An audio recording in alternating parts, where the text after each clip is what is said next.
जयंत को देख करके नारद जी ने पूछा, जयंत बड़ा बेचैन है, क्या कारण है? बोले गुरुदेव एक बार आप दया कर दीजिए। बोले हुआ क्या? बोले ये हो गया, कुछ अपराध हो गया। बोले कहाँ गए थे? बोले शिवलोक में गए थे, ब्रह्मलोक में गए, विष्णुलोक में। अरे पिता लोक में भी गए, यानी अपने घर पर भी गए, तो भी जगह नहीं मिला। तो अरे अपराध ठाकुर जी का है तो उनके पास जाओ तब क्षमा करेंगे। बोले भला किस मुंह से जाऊं उनके पास, अपराध करके आया हूं। बोले देखो जुक्ति मेरे पास है, तुम जाओ इस बात को बोलना। अगर पूछ दें ठाकुर जी कि अब क्या करने आए हो, तो बोलना गया त्राहिमाम प्रभु रक्षा कीजिए। बोले अब क्या हो गया, किस लिए आए हो? बोले प्रभु उस समय आपका मैं प्रभाव देखने आया था कि लोग कहते हैं कि ब्रह्म है और ब्रह्म कभी ऐसा करता है क्या? मैं आपका प्रभाव को समझ गया, आप तिनका ही तो उठाया, जाओ। उस समय आपका प्रभाव देखने, तो अब क्या करने आ गए? बोले अब तो मैं आपका स्वभाव देखने आया। कैसे स्वभाव के हो? तो कोटि विप्र, भगवान का स्वभाव क्या है कि कोटि विप्र बध लागे हो जाओ, आए हु शरण तजहि नहीं, आए हु शरण। भगवान कहते हैं कि ब्रह्म हत्या करोगे दोष लगेगा, बाल हत्या करोगे दोष लगेगा, स्त्री हत्या करोगे दोष लगेगा, राजा को हत्या करोगे दोष लगेगा। उस भगवान की वाणी है। लेकिन वही भगवान कहते हैं कि कोटि विप्र बध लागे हो जा,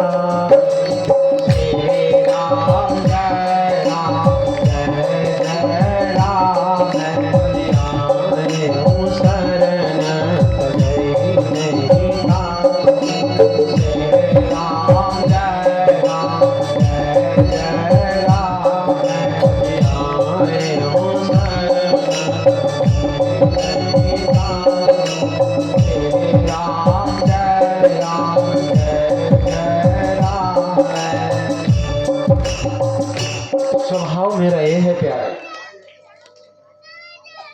कि तुम कुछ भी करके आओ, लेकिन शर्त ये है कि साफ साफ हमसे बात करो, क्योंकि मोह कपट छल छिद्र न भाव। छल छोड़ के जो भजता छलिया भी उसी को चाहा करता। छल छोड़ करके भजो, सब काम हो जाएगा। ये जैसे ही घटना घटी, आज राम प्रभु लखनलाल जी कुछ फल लेने के लिए जंगल में गए, और जब जंगल में गए तो राम प्रभु और जानकी जी दोनों आश्रम में बैठे हैं। बड़ा ध्यान से सुनना, और दंड का रणभूमि की कथा है, बड़ा सावधान होकर के सुनो। राम प्रभु अम्मा जगत जननी दोनों बैठी। राम प्रभु सीता जी से कहते हैं कि देवी अब अपने लोग अपने अपने कार्य में लगते हैं, क्योंकि भगवान को रहते हुए कितना दिन बीत गया जी? 13 साल बीत गए, मात्र 1 साल का समय बचा। इसीलिए राम प्रभु सीता जी से आग्रह करते हैं, क्योंकि शक्ति है, शक्ति के बिना कुछ नहीं हो सकता प्यार। इसलिए शक्ति से वो प्रार्थना करते हैं कि देवी एक काम करो, बहुत से निशाचर हैं और इस जंगल में घुमा करते हैं, इसलिए एक काम करो, तुम अग्नि में निवास करो। जब तक मैं असुरों का नाश नहीं कर लूं तब तक आप अग्नि में निवास कीजिए। भगवान राम अग्नि प्रकट करते हैं, उसमें सीता समा जाती है। लेकिन अपनी छाया बाहर छोड़। वो सीता का छाया उस कुटिया में रहता। जब तक लखन लाल जी फल लेकर के आते हैं, इस मर्म को लखन लाल जी भी नहीं जानते, क्योंकि लखन लाल जी जीव के आचार्य हैं, इसलिए लखन लाल जी इस चीज को नहीं जानते। जीवाचार्य हैं वो, जो राम प्रभु की है। अब इधर घटना क्या घटता है। एक दिन की रात शूर्पणखा पधारी है। कौन? शूर्पणखा। और उधर राम प्रभु भी, जब ऋषियों का ढेर देखे हड्डियों का, तो भूज उठाए प्रण की। मैं प्रण करता हूं महात्मा लोग, आप लोगों का आशीर्वाद होना चाहिए कि निश्चरहीन कराऊं मैं ही, इस धरती को निशाचरों से हीन कर दूंगा। भुज उठाए प्रण की। राम प्रभु ने प्रण किया था। और इधर रावण की बहन जो शूर्पणखा है, वो भी प्रण किया था। क्यों? रावण के बहनोई का क्या नाम था जी? विद्युत जिह्वा। शूर्पणखा के पतिदेव, उसको रावण ही मारा था। तो वो भी प्रण किया था कि जैसे मेरे को निर्मूल कर दिया है, तो रावण तुम भी सुन लो, समय का इंतजार है, मैं भी तुम्हारे वंश को समाप्त कर दूंगा। प्रण किया था वो, इसलिए तो आकर के बोल आधम की। कहां? दंडकारण्य में। और क्या कही?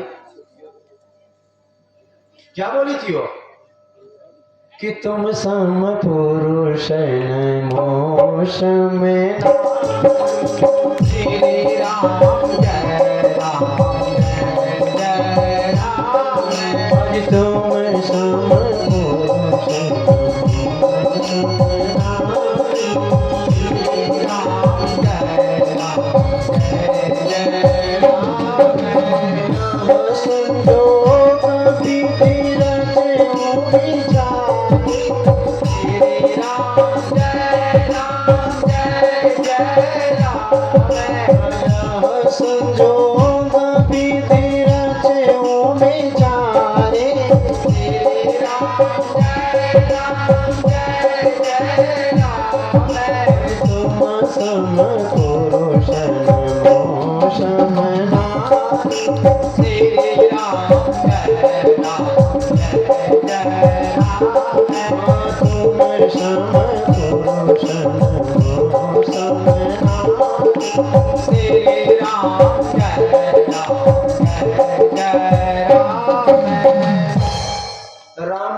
तलाश में थे कि कोई सपोर्ट मिले तब तो। झगड़ा करने के लिए कुछ न कुछ बहाना चाहिए। पड़ोसी नहीं झगड़ रहा हो तो कोई बात नहीं, अभी 10 बजे रात में जाओगे ना, उसके दरगाह बाजा पर 3 गो टिक्का मार देना, सुबह 4 बजे। कुछ करने की आवश्यकता नहीं, क्योंकि फिर रही हो कि किधर झगड़ा मिले। अगर कुछ नहीं करोगे तो कोई बात नहीं, अगर टिक्का लेकर आया नहीं तो कोई बात नहीं। हवन कुंड भी जाग गया, उसमें से हमाद उठा लेना, ले जाकर रख देना, सुबह ऑटोमेटिक चालू रहेगा। कुछ करने का जरूरत नहीं है। वैसे ही था यहाँ भी। राम प्रभु इस भी सपोर्ट खोज रहे थे कि कहीं कुछ रास्ता मिले तब तो कुछ होगा। और शूर्पणखा भी तब से ही सोच रही थी कि कोई वो मिले तब तो कुछ काम होगा। इसीलिए तो कह रही है कि तुम सम पुरुष मोस में ना, श्री राम जय राम जय राम। तुम सम पुरुष मोस में ना, श्री राम जय राम जय राम। संजोग विधि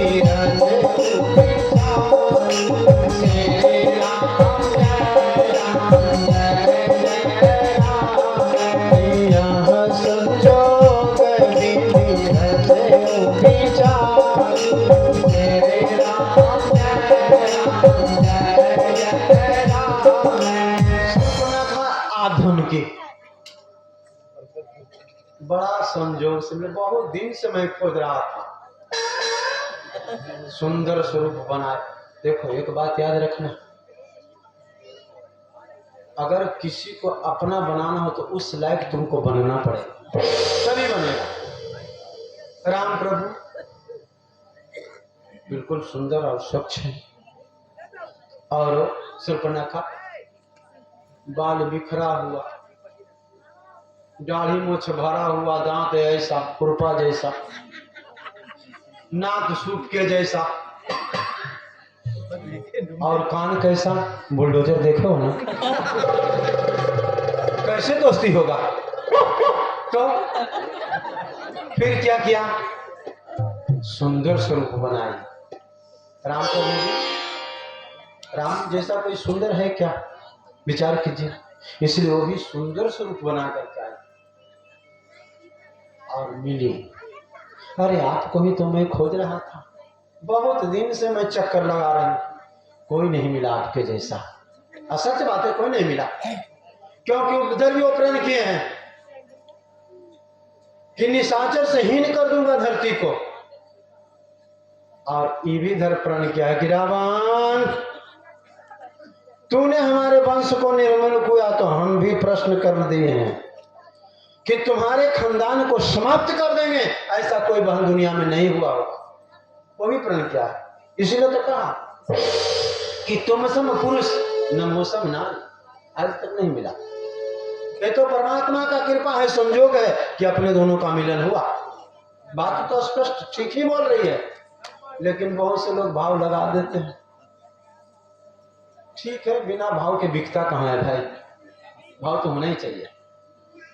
इसीलिए कहती है, और बहाना क्या बनाई, इसमें वर्णन क्या किया गया, गुप्त में इस बात को रखे गोस्वामी तुलसीदास जी, और पर्दा पर क्या लिखे, जो विवाह करने के लिए आई थी कि तुम सम पुरुष नमो सम नारी, यह संजोग विधि रचा विचार। भगवान को और कोई सुंदर नहीं मिलता था शूर्पणखा जैसा, विचार कीजिए कि शूर्पणखा पाल तक राम जैसा नहीं मिला था। अरे जंगल में कितने लोग जाते होंगे लकड़ी लाने, किसी से प्रेम करती, लेकिन करे कैसे, उसका कोई साथ देने वाला मिले तब तो। संजोग में थी, खोजने में लगी हुई थी, और जब खोजता है संसार में तो सब कुछ मिल जाता है प्यारे। आज वो संजोग उसको मिला, और मिला तो पर्दा पर लिखा गया क्या, लोग क्या कहते हैं, संत लोग क्या कहते हैं कि कहीं कि भाई आपको देख के बहुत हम आकर्षित हो गए हैं, आपको देख के प्रेम उमड़ रहा है, ऐसा लग रहा है आपको मैं प्राप्त कर लूं।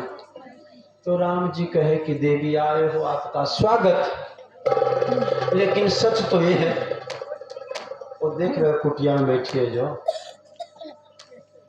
सामने सामने कुछ चलेगा क्योंकि गृह मंत्रालय है वो, शाम को बंद हो जाएगा, इसलिए शाम को चालू रखने के लिए हम आपसे नहीं कर सकते, ये काम करो।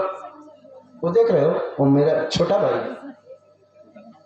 अभी तक वो भी यूं ही है, उसकी पत्नी हानि, उससे करो तो तुम्हारा काम हो सकता है। इधर से जब फुटबॉल जैसा लगा तो उस कोने में गया, लेकिन उस कोने में गया तो लखन लाल जी कहे देवी कैसे आना हुआ, बोले तुम्हारे भाई ने भेजा।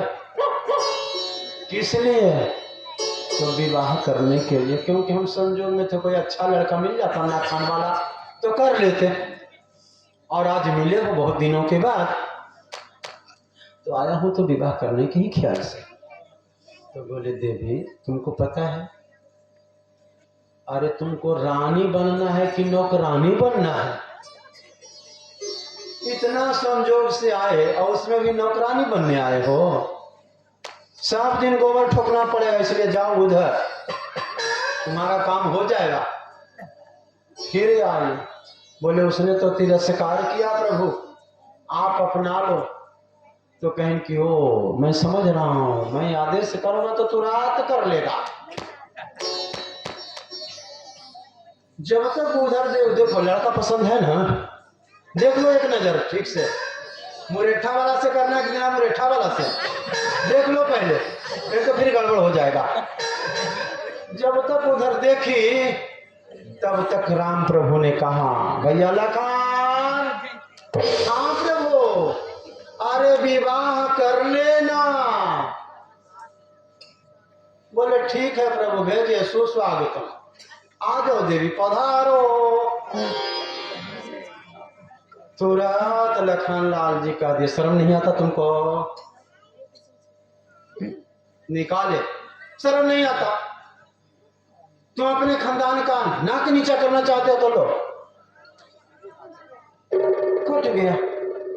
अब गई उस जंगल में अपने पड़ोसी के पास, क्योंकि जब कोई संकट पड़ता है तो पहले आदमी कहाँ जाता है? जो वहां से बिल्कुल नजदीक में होगा उसको समाचार देने जाएगा, नजदीक वाले को। तो नजदीक में वही खरदूषण था, खर और दूषण, उसका भाई गया। बोला खरदूषण, बोले हाँ बहन। बोले भला ए हाल तुमको रहते भर किसने किया? बोले वो दो आया है, उसने किया। अरे तेरी यही हिम्मत, हमारे जंगल में रहकर के हमारे बहन का नाक कान काटोगे? तो ठीक है, चलो तैयार हो। जब तक तो राम प्रभु ने सीता जी की रक्षा के लिए लखनलाल जी को बिठाया, युद्ध हुआ है और खर और दूषण का श्री गणेश वहां हो गया, शुरुआत हो गया कि तुम सम पुरुषन मौसम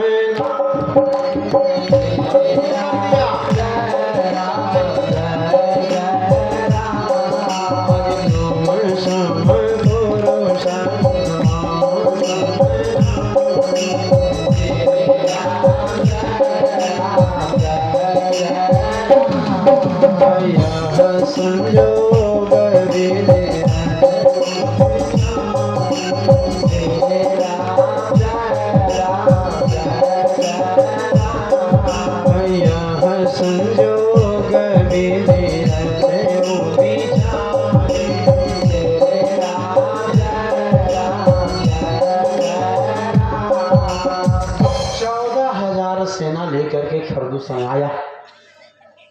राम प्रभु ने सबका वध किया, लेकिन अब वध करने के बाद राम प्रभु अपने परिवार वाले को पढ़ाते हैं, सिखाते हैं, शिक्षा का दान देते हैं। एक दिन की बात, प्रभु राम, लखन और जानकी तीनों बैठे थे, तो उन्होंने प्रश्न किया, माया क्या है, भक्ति क्या है? माया और भक्ति के बारे में भगवान बताते हैं कि भक्ति तात अनुपम सुख मूला, मिले ही जो संत हो ही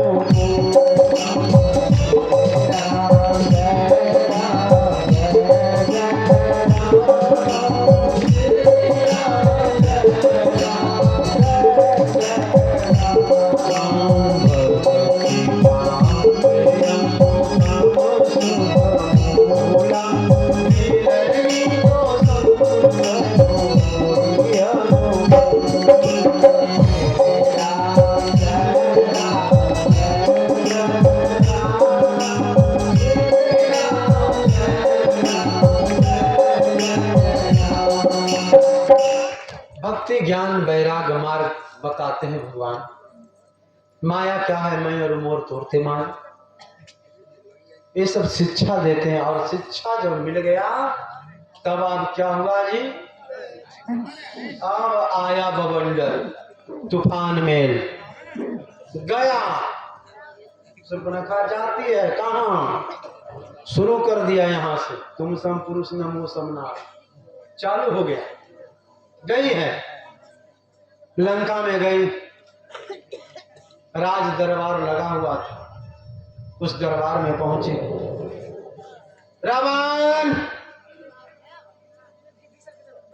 वो भी देखने लगी कि कहां से आ गई है, देखती है तो यहां सांप, किसने किया?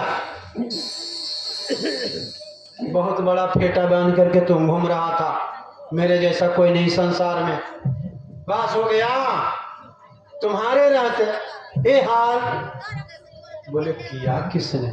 बोले दो आया है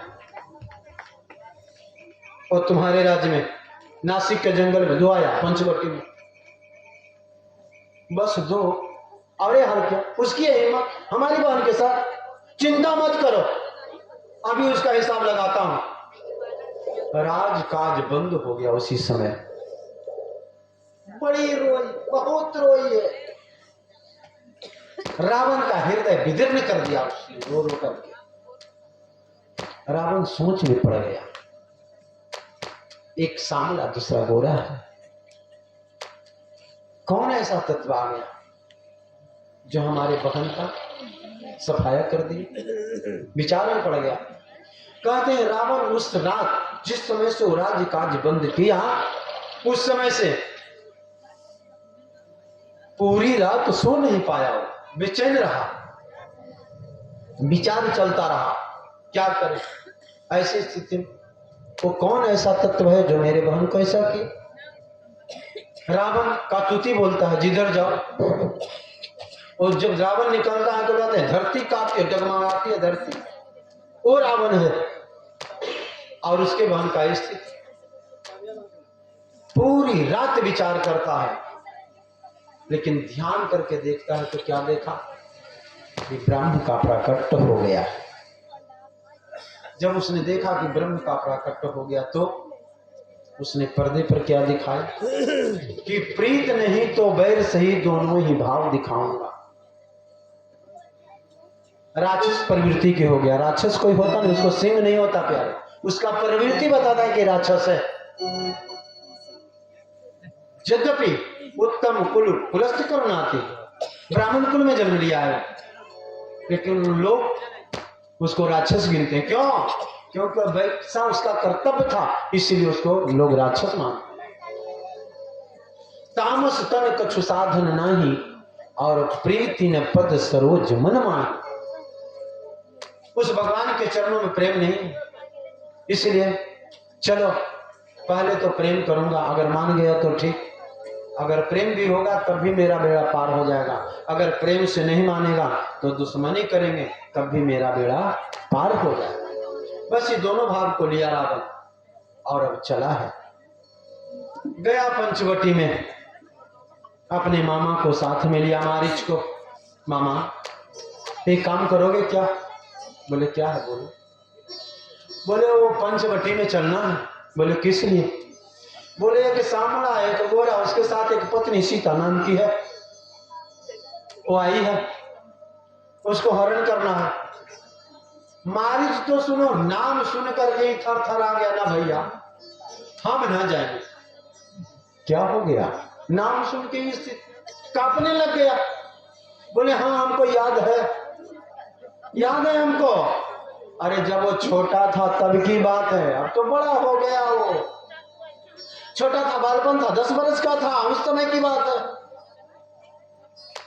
ऐसा बाण मारा, ऐसा बाण मारा कि बक्सर से आकर के मैं यहां गिरा एक बाण में। हमको हिम्मत काम नहीं करता। तो बोले कि हिम्मत काम नहीं करता तो चलो तुमको यहीं पूरा कर देते हैं। तो मारीच सोचने लगा कि इससे अच्छा तो उसके शरण में जाके पूरा हो तब तो कुछ अच्छा, कम से कम कहीं नहीं तो वैकुंठ में चला तो जाऊंगा, स्वर्ग में तो चला जाऊंगा, इसके हाथ से मरूंगा, नरक में जगह नहीं मिलेगा। इससे तो अच्छा कि वहां झाड़ुए लगाऊंगा, लेकिन रहूंगा स्वर्ग में। विचार बनाया, रावण पूरी तैयारी से गया, मारीच को लिया गया। जब गया तो मारीच को कहा है कि तुम सोने का मृग बनो, और राम प्रभु को इतना दूर ले जाना, इतना दूर ले जाना, इतना दूर ले जाना कि इस कुटिया से ओझल कर देना, यानी इस कुटिया को दिखाई नहीं देना चाहिए। गया, और जब गया तो वहां एक घटना घट गया। क्या हो गया जी? ओ सोने का मृग, आज तक 13 साल बीत गए उस जंगल में, आज तक कभी सोने का मृग नहीं दिखाई दिया, लेकिन आज राम प्रभु आनंद मुद्रा में है। जानकी जी राम प्रभु का सिर अपने जांग के ऊपर रखी है। दोपहर का समय है, राम प्रभु आनंद मुद्रा में, पति पत्नी का प्रेम वात्सल्य चल रहा था।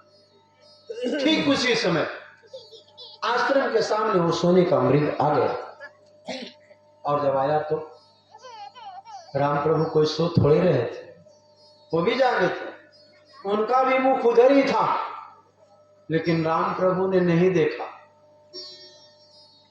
सीता ने देखी। क्यों सीता इसलिए देखी है कि सीता भी इधर माया का और मृग भी उधर माया का। इसीलिए तो कहा गया कि हरिजन से हरिजन मिले, भक्त से भक्त मिलते हैं तो 7 करोड़ जो है वो पुलकित हो जाता है। तो वो भी माया, ये भी माया, दोनों माया, इसलिए दोनों का मिलन हुआ। आज जीवन में पहली बार राम प्रभु को आदेश करती है सीता। अब सीता हो तब ना, सीता का छाया तो है, इसलिए आदेश करते प्रभु। वो सामने देख रहे हो, वो सोने का मृग है, और प्रभु मैं कहती हूं कि वो सोने का मृग बहुत अच्छा होता, इसलिए वो ले आओ। पहली बार जीवन में आज उपदेश कर रही है। आज तक कभी राम प्रभु को नहीं बोली। पति के ऊपर पत्नी का आदेश नहीं होना चाहिए प्यारे। जब सीता कहीं सहर्ष उठते हैं, भगवान सब लीला उन्हीं का है, इसलिए सहर्ष उठते हैं, धनुष बांध लिए। लखन लाल जी कुटिया के पीछे खड़े थे। लखन लाल जी को कहा, भैया इस सीता का ख्याल रखना, क्योंकि यहाँ बहुत से दुष्ट लोग फिरते हैं, बहुत से निशाचर फिरते हैं, खबर नहीं क्या हो जाए, इसलिए ध्यान रखना। कोई भी परिस्थिति हो जाए, लेकिन तुम इस सीता को न छोड़ करके जाना, मत छोड़ना। राम प्रभु का आदेश शिरोधार्य करते हैं लखन लाल जी। राम प्रभु धनुष उठाते हैं, चाहते तो यहीं से बाण मार सकते थे, जयंत जब आया था तो यहीं से तो छोड़े थे, लेकिन ऐसा नहीं किया। उनको पता है अगर मैं यहां रहूंगा तो नहीं आएगा, इसीलिए राम प्रभु धनुष बाण उठाए और चले उस मृग के पीछे। दौड़ते जाते दौड़ते जाते दौड़ते जाते, भाग रहे हो, धनुष ताने हुए मार नहीं रहे हो, क्योंकि वो लीलाधारी बिहारी हैं, इसलिए चले गए। और जब चले गए तो घनघोर जंगल में लेकर के चला गया मारी। घनघोर जंगल में गया है, जब तक इधर राम प्रभु घनघोर जंगल में उस मृग के पीछे पीछे भागते हैं, तब तक रावण अपना स्वरूप साधु का बनाता है। विचार कीजिए, साधु का मतलब नकली स्वरूप बनाया, क्योंकि नकली का न हरण करना था, तो असली में कैसे आता, इसलिए वो भी नकली बन करके आया तो देखता है कि एक संतरी तो यहां लगा हुआ है, काम कैसे होगा, नहीं काम होगा। रावण पीछे आ गया। जो रावण के डर से सारा ब्रह्मांड कांपता था, लेकिन आज गलत काम करने के लिए गया है। तो गोस्वामी जी लिखते हैं कि स्वान की भांति आया। स्वान माने कुत्ता के भांति आया। विचार कीजिए, जिस रावण के डर से देवता लोग कांपते थे, और वो रावण आज राम प्रभु के कुटिया में आया तो कुत्ता के स्वरूप में आया, डरते हुए आया तो देखा एक संतरी लगा। तब तक राम प्रभु ने उधर तीर मारा, मारिच गिरा। हाँ लखन, याद किया, आवाज लगाया, कुटिया तक आवाज आया। सीता मां बहुत बेचैन हो जाती है। लखन भैया, लगता है बड़े भैया पर कुछ विपत्ति आ गया, जाओ सुरक्षा करो। मां आप ये क्या बोल रही हो? हमारे बड़े भैया पर कभी विपत्ति नहीं आ सकता माँ, कभी नहीं आ सकता। बोले लखन बात मानो। नहीं माँ, ऐसा कदापि नहीं हो सकता। मैंने बड़े भैया का कहना है कि इस कुटिया को छोड़ करके मत जाना, अपने भाई के वचन का उल्लंघन मैं नहीं कर सकता। तब तक तो सीता कुछ और ही बोल गई। मरम वचन सीता जब बोला, लखन लाल जी का मन ही डोल गया। मरम वचन, कुछ ऐसी बात बोल गई। लखन मैं सब समझता हूं, तुम यही चाहते हो राम मारा जाए, फिर जो मेरा मन होगा वो करेंगे, बस इसीलिए ना। लखन लाल जी को बहुत ग्लानि हुआ, क्योंकि लखन लाल वो भक्त हैं जो आज तक सीता के स्वरूप को नहीं देखे। आज तक लखन लाल जी मां के चरण को देखे हैं, कभी स्वरूप को नहीं देखा। नजर उठा करके अपने भाभी के फेस को नहीं देखा वो लखन है। और जब मरम वचन बोल गई तब लखन लाल जी ने कहा, मां अगर आप कह रहे हो तो मैं जा रहा हूं, लेकिन मां ध्यान रखना, ये मैं रेखा खींच देता हूं, इस रेखा से बाहर मत जाना। जो भी परिस्थिति आ जाए मां, लेकिन इस रेखा के बाहर मत जाना। लखन लाल जी चले गए, और जब चले गए ठीक उसी समय रावण एक महात्मा का वेश लेता है, भिक्षाम देहि करता है। मां आवाज सुनती है भिक्षा देने के लिए, लेकिन रावण ज्यों ही हाथ बढ़ाता वो अग्नि प्रज्वलित हो जाता। समझ गया? वो लखन जैसा तत्व का ये निशान है। और दूसरे शब्दों में कहा जाए तो परिस्थिति चाहे जो भी आ जाए प्यारे, लेकिन अपने घर के मर्यादा को स्त्री बना करके रखे। जो ही मर्यादा के रेखा से बाहर तुम जाओगे, तुम्हारा कोई अस्तित्व नहीं रह जाएगा। वो मर्यादा का रेखा है, मना करके गए थे जो भी परिस्थिति आ जाए इस रेखा से बाहर मत जाना। लेकिन उस रावण के चक्कर में आकर के और मां रेखा से बाहर आती है, और आई तो रावण ने हरण किया था कि उस साधु ने हरण किया था? विचार कीजिए। बनावटी साधु बन करके आया, साधु का वेश था, और तब उसने बांह पकड़ा था, क्योंकि पराये स्त्री का हाथ रावण भी कभी नहीं पकड़ा। इस बात को ध्यान रखिएगा। अब जैसे ही हाथ पकड़ा छुड़ाने लगे, तब वो अपना स्वरूप में आया। बहुत रोती है, गाती है, लेकिन अब होगा क्या? क्योंकि मर्यादा के रेखा को उल्लंघन कर गई, पार कर गई। बिठाता है रथ पर, चला। वो पुष्पक विमान भी चोरी करके लाया था, डकैती करके लाया था, अपने कुबेर भाई से छीन करके लाया था, मारपीट करके। ऐसा दबंग था वो। कहते उस पर बिठाया, लेकर के चला, और जब लेकर के चला दक्षिण दिशा की ओर यानी लंका की ओर चला है। बहुत रोती है मां, बहुत रोती है।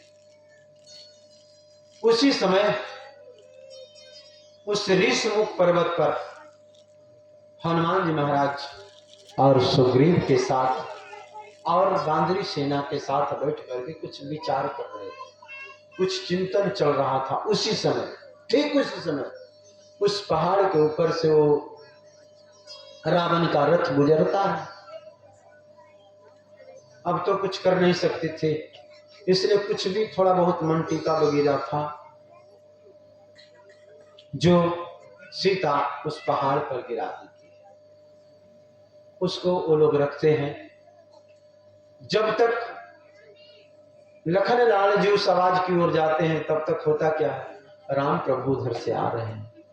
बोले लखन भैया तुम यहाँ? बोले हाँ। बोले लखन तुमको मैं बोला था ना कुटिया का सुरक्षा करना, तुम यहाँ आ गए। बोले हाँ भैया, करें क्या, भाभी कुछ ऐसे ही बोल गई। तो लखन अब मेरा मन कहता है कि अब वैदेही उस कुटिया में नहीं है, अब उस कुटिया में वैदेही नहीं है। बोले भैया ऐसा कदापि नहीं हो सकता, क्योंकि मैं रेखा खींच करके आया। भले लखन तुमने अपना कर्तव्य पूरा किया, लेकिन आज जीवन का पहला दिन है जो तूने मेरे आज्ञा का उल्लंघन किया है। तो लखन अब उस कुटिया में सीता नहीं।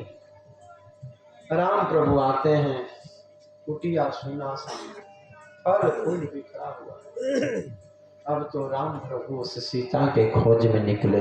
हाँ सीते, दोनों भाई वियोग में रो रहे हैं। इतना रो रहे, इतना रो रहे, इतना रो रहे कि उनको ये भान ही नहीं कि ये पशु पक्षी भी हमसे बोलेंगे क्या, ये लता पता भी बोलेगा क्या।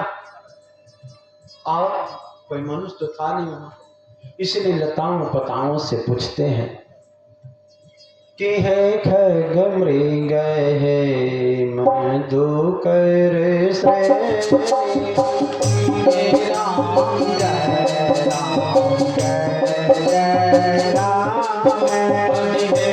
खग मृग है मधु कर श्रेणी, तेरे राम जय जय राम। तुम देखे सीता मृग, तेरे राम जय जय राम। तुम देखे सीता मृग नयने, तेरे राम जय जय राम। खग श्री राम जय जय राम।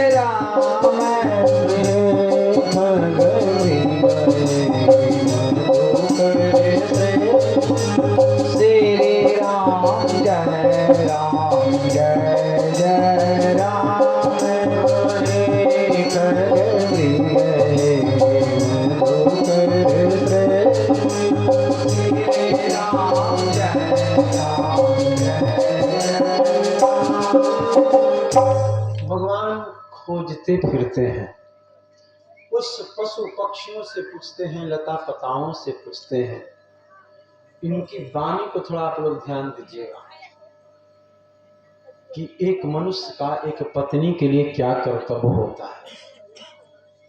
अगर पत्नी खो गई हो तो उसके लिए आपका कर्तव्य क्या बनता है। अगर आपकी धर्म पत्नी खोई हो तो, प्रेमिका खो गया तो कोई बात नहीं, धर्म पत्नी खोई हो तो क्या कर्तव्य बनता है। सोनपुर के मेला में भुला गई पत्नी तो हाजीपुर स्टेशन पर एक बाह पकड़ो लेके जाओ, यही कर्तव्य बनता है। नहीं, आपका कर्तव्य बनता है, राम प्रभु बता रहे हैं कि आपका परम कर्तव्य बनता है क्या। इनके वाणी को जरा सा आप लोग देखिए ध्यान से। बता रहे हैं कि कितना भगवान उस सीता से प्रेम करते हैं जो सीता का हरण हुआ, कितना प्रेम करते हैं। तुम देखे सीता मृग नहीं, इससे पता चलता है कि भगवान कितना प्रेम करते थे। अपने पत्नी के बारे में उन्होंने लिखा, जिसके मृग के समान नेत्र हो, देखो हो तुम उस सीता रो रहे हैं। और रोने के क्रम में भगवान खोजते फिरते हैं, खोजते खोजते भगवान पहुंचते हैं आगे चलते हैं तो क्या, जटायु जी से मुलाकात होता है। फड़फड़ा रहे हैं, अंतिम यात्रा की तैयारी में है। लेकिन याद रखना प्यारे, उसका अंतिम यात्रा भी सफल होता है जो परमात्मा के शरण में चला जाता है। जटायु तड़प रहा है, हारा पहुंचते हैं राम प्रभु। देखे एक पक्षी बड़ा विह्वल हाल में, पंख कटा हुआ गिरा। बोले किसने ऐसा किया। बोले रावण ने किया। जटायु रावण ने किया। बोले हाँ प्रभु, एक स्त्री थी, उसको लेकर के जा रहा था। मैं तो भला पक्षी ठहरा। बहुत युद्ध हुआ प्रभु, और सच तो यह है कि कोई मैं भी कमजोर नहीं था। उस रावण जैसे तत्व को भी बेहोश कर दिया था। इसका मतलब क्या कि भक्ति में वो ताकत है प्यारे, वो ताकत है कि कितना हो बड़ा संकट आ जाएगा वो फूल की तरह पार हो जाएगा, तुमको पता नहीं चलेगा। लेकिन भक्ति करोगे तो कुछ समय के लिए उसको भी वो मूर्छित कर दिया, उस रावण को जो प्रतापी राजा कहा जाता है। अंत तो गत्ता मूर्छा से जागने के बाद प्रभु उसके पास तो कृपान था, और अंत तो गत्ता कृपान से मेरा पंख को काट दिया। तो सीता को रावण ले गया। बोले हाँ प्रभु। दक्षिण दिशा की ओर ले गया। फिर तो राम प्रभु उस गिद्धराज को, जबकि मांसाहारी है प्यारे, देख लो, विचार लो, सावधान हो जाओ। भले जो भी कर्म करते हो करो, जीव का स्वभाव है, लेकिन खुले किताब की तरह जाकर के परमात्मा के सामने रखो, प्रभु मैं ये करके आया, तुम्हारा बेड़ा पार हो जाए। जहां छल कपट किया नहीं पार होएगा। जीवन भर मान संरक्षण करता है, लेकिन आज उसको परमात्मा वो गति दिए जो शायद दशरथ जैसे तत्व को नहीं मिला, जिसके पुत्र कहे जाते हैं। उस जटायु को गोद में लिया है और अंतिम संस्कार किया है उसका। अब भगवान आगे बढ़ते हैं। कहां जाते हैं? जब वहां से बढ़े तो सबको पता है ना, वही जूठा बेर खाने के लिए गए। सबरी के यहां पधारे, पधारे सबरी के भगवान पधारे, सबरी के भगवान पधारे, वट के मेहमान पधारे, वट के मेहमान पधारे, वट के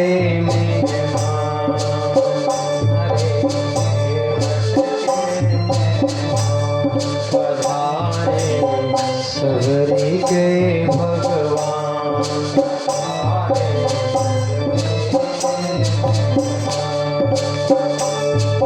बिना प्रेम के दुर्योधन के, बिना प्रेम के दुर्योधन के, बिना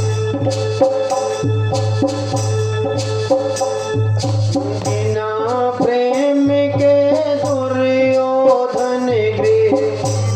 प्रेम के दुर्योधन के, बिना प्रेम के दुर्योधन के, बिना प्रेम के दुर्योधन के, छोड़ चले पकवान पधारे, सबरी के मेहमान पधारे,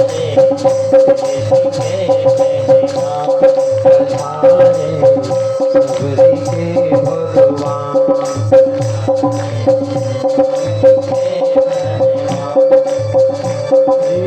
रूखे साग बिदुर घर खाए, रूखे साग बिदुर घर खाए, रूखे साग बिदुर घर खाए, रूखे साग बिदुर घर खाए, प्रेम सहित सुख सबरी के भगवान पधारे, भगवान पधारे, सबरी घर भगवान पधारे, वट के मेहमान पधारे, वट के मेहमान, द्रुपद सुता की लाज बचाए, द्रुपद सुता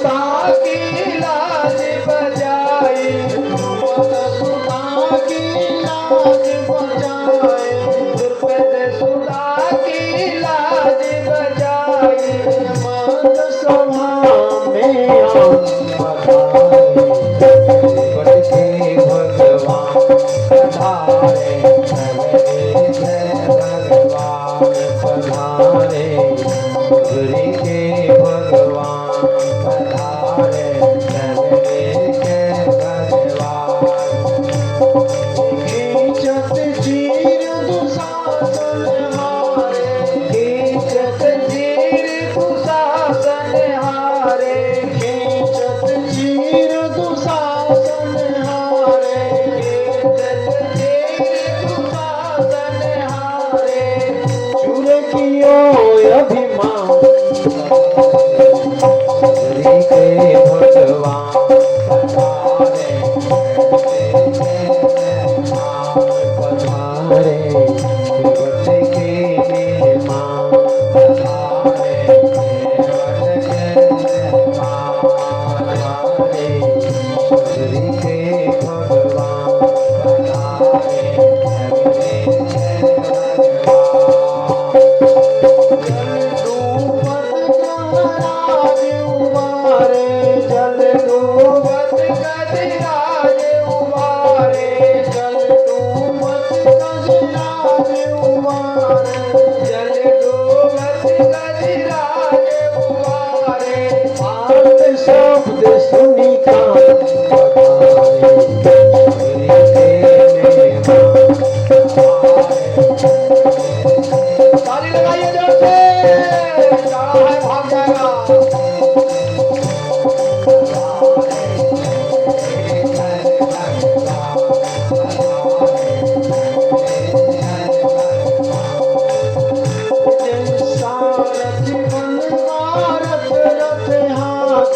सारथ रथ सारथ बन पारथ रथ हाँ क्यों सारथ बन पारथ समय भूमि मैदान पधारे सबरी के भगवान पधारे के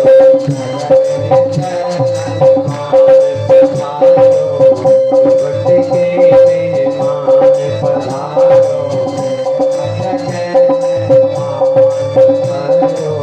सबरी के भगवान पधारो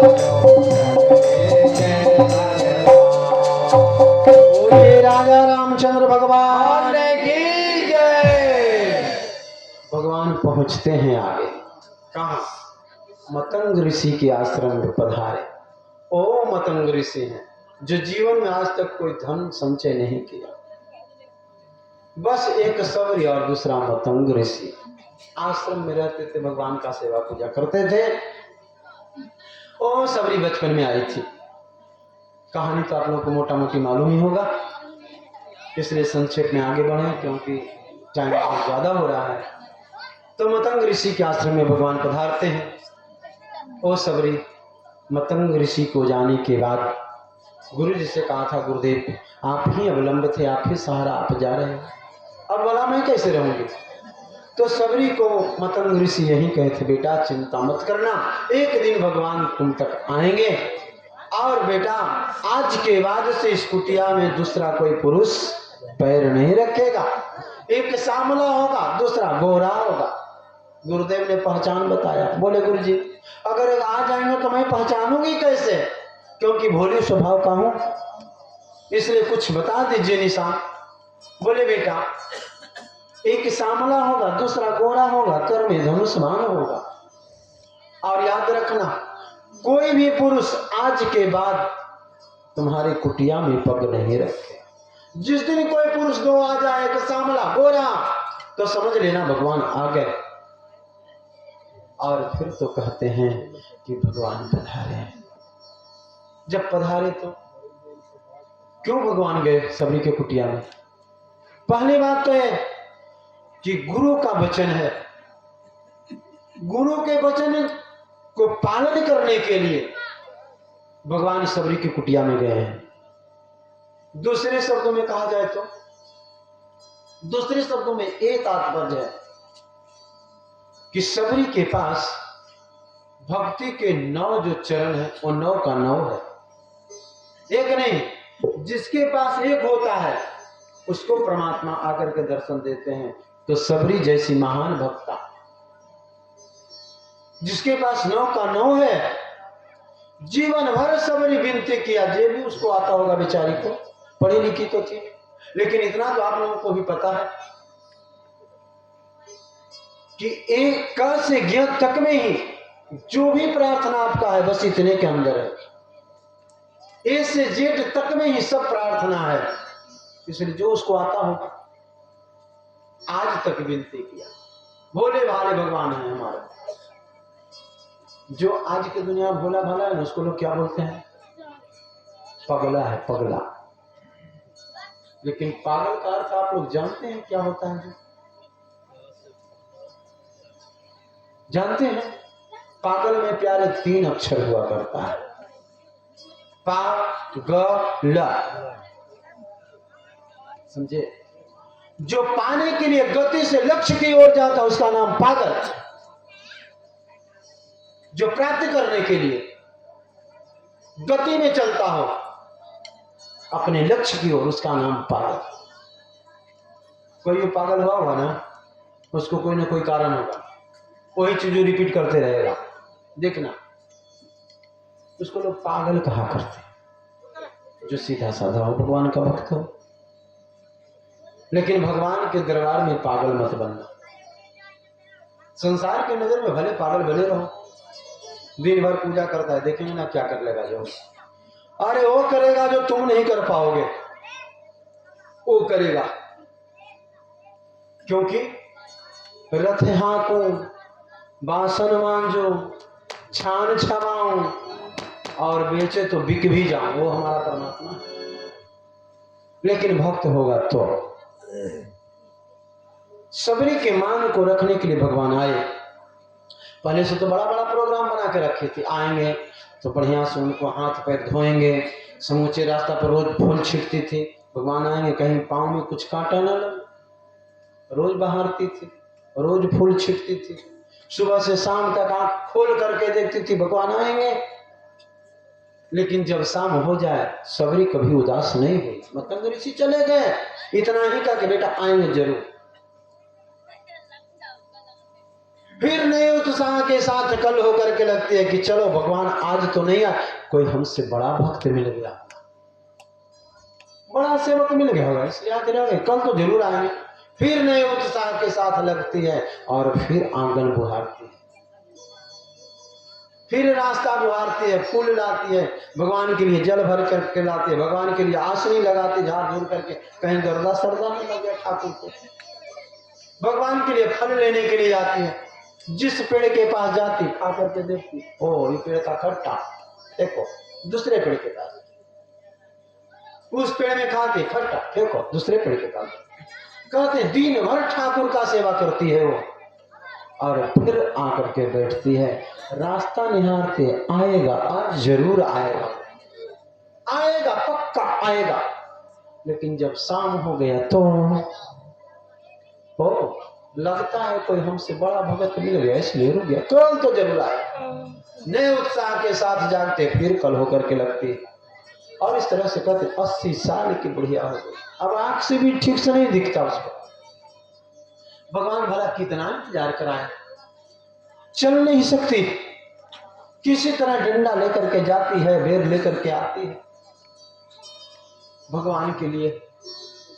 भगवान पधारे तो पहले से बड़ी बड़ी बातें, आएंगे तो ऐसा स्वागत करेंगे, ऐसा करेंगे, इधर बिठाएंगे उधर बिठाएंगे, ये खिलाएंगे वो खिलाएंगे। लेकिन जब आए तो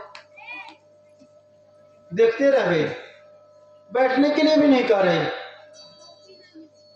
तब राम प्रभु ने कहा सबरी, अरे तुम तो बड़ा बड़ा प्लानिंग किया था, लेकिन एक ऐसा स्वागत, मैं आकर के खड़ा हूं, तुम बैठने के लिए भी नहीं बोल रही। तब कहीं उसको भान हुआ और कहती है, राघव अरे यूं ही थोड़े आ गए हो, तो गुरुदेव ने कहा था तब तुम आए हो, तो चलो आ ही गए हो तो बैठो। भगवान को बिठाया, भगवान का चरण प्रक्षालन करती है, चरणामृत भगवान का लिया, भगवान को बेर ला करके देते हैं, क्योंकि प्रेम का बेर है। भगवान के भाव में जातिवाद नहीं होता प्यारे। बहुत से लोग कहा करते कि ब्राह्मण लोग ने जाति बांट दिया। शायद अगर ब्राह्मण नहीं होते इस संसार में तो इस समाज का व्यवस्था भी नहीं चलता। ये भूल है आप लोगों का कि ब्राह्मण ने जाति बांटा। जाति नहीं बांटा। आपके शरीर में अनेक अंग हैं और अनेक अंग से आपका शरीर बना। अनेक अंग एक जगह हुआ तब इसका नाम शरीर पड़ा। और इस शरीर को चलाने के लिए सब अंग का मतलब होता है, जरूरत होता है। वैसे ही जो समाज बना उसमें वर्ण व्यवस्था बनाया गया जो समाज को चलाने के लिए बनाया गया। भेद दृष्टि से देखने के लिए नहीं बनाया गया। अब वो बात अलग, आपके दृष्टि में भेद हो तो उसमें वो क्या करें। ब्राह्मण तो एक ऐसा तत्व है जी जिसका पानी नहीं चलता उसको भी पुजवा देता है। लोग कहते हैं अरे इसका पानी नहीं चलता। ब्राह्मण वो तत्व है जो आपके घर के आकर के गंदगी को साफ करता है, उसको भी पुजवा देता है। सूप बनाने का काम डोम का है। उस डोम के सूप से आप शुद्ध नारायण के अर्घ देते हो। कहां ब्राह्मण कहां मत पूजो। वर्ण व्यवस्था को बनाया है। चमार जिसको लोग बोलते हैं, उस चमार का ढोलक बजाता है आपके दरवाजे पर आकर के, सांस्कृतिक कार्यक्रम में भाग लेता है और उसके ढोलक को भी लोग पुजवाते हैं। विचार करो, उस चमड़े को भी पुजवा रहे हैं। कहां ब्राह्मण पंक्ति भेद किया। झूठे बदनाम लोग करके रखे हैं ब्राह्मणों को। ब्राह्मणों ने ऐसा बनाया। अरे ब्राह्मण नहीं होता प्यारे तो समाज नहीं होता, नहीं चल पाता। ब्राह्मण एक ऐसा तत्व है जो आपके समाज को सुधारने का कार्य किया है, करता रहा है और आगे भी करता रहे। वो ब्राह्मण तत्व। अब आपके दृष्टि में भेद हो तो बेचारा ब्राह्मण क्या करे। अब माथा तो माथा ही रहेगा प्यारे। इस पैर को चलाने के लिए पूरे शरीर के बोझ को लेकर चलता है पैर। लेकिन एक बात पूछूं आपको, दुनिया में पैर पूजा हुआ है कि माथा का पूजा हुआ है? विचार करो जी। अब पैर रुस जाए कि लो साहब का बोझ हम उठा के चलते हैं, टीका लग रहा है माथा में। उस पैर को समझना चाहिए कि अगर ये माथा गड़बड़ाएगा तो कहां ही कांच पर रखेगा कि कांटा पर रखेगा कि टूटेगा। ये माथा इसको सही सलामत रखा है। इसलिए द्वेष मत करो एक दूसरे से। मजहब नहीं सिखाता आपस में बैर रखना। लोग कहते हैं कि सबरी के बैर भगवान खाए। तो सबरी भगवान से प्रेम किया तो खाते पंडित जी के यहां जाकर के। बोलो, पंडित जी तो रोज मालपुआ के भोग लगाए रहे ठाकुर जी। वो बैर कहां व्यवस्था। और बैर का मतलब दूसरे शब्दों में कहा जाए तो दुश्मनी करना। बैर का मतलब दुश्मनी। तुम भगवान के भक्ति इतना करो, इतना करो, इतना करो कि समाज वाले तुमसे दुश्मनी कर ले। और जिस दिन दुश्मनी हो जाएगी उस दिन परमात्मा का साक्षात्कार हो जाएगा। ओ ब्रह्म भगवान की। लेकिन जब दुश्मनी करोगे